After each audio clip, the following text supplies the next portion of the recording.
درگتا محکمہ امراداری کنگی انم لودھی. جی انم، کیا تفصیلات ہیں اس حوالے سے؟ ہاں جی بالکل، یہ واقعہ جو ہے گڈاف کے علاقے جنائی میں پیش آیا.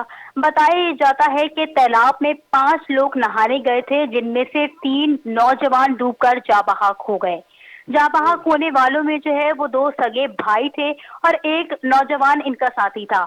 مرنے والے 2 سگے بھائی وقاص اور یوسف تھے، جبکہ تیسرے نوجوان کی شناخت جو ہے وہ شان کے نام سے ہوئی ہے.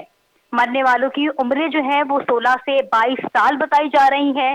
ریسکیو ٹیم کا کہنا ہے کہ موقع پر پہنچنے پر جب تینوں کو باہر نکالا گیا تالاب سے تو 2 نوجوان جو ہے وہ اسی وقت جاں بحق ہو چکے تھے، جبکہ تیسرے کو تشویشناک حالت میں نکالا گیا، جو اسپتال جاتے جاتے دم توڑ گیا. لاشوں کو جو ہے وہ ضروری کارروائی کرنے کے بعد ان کے ورثاء کے حوالے کر دیا جائے گا. جی جی انم، بہت بہت شکریہ، آپ نے تفصیلات سے آگاہ کیا.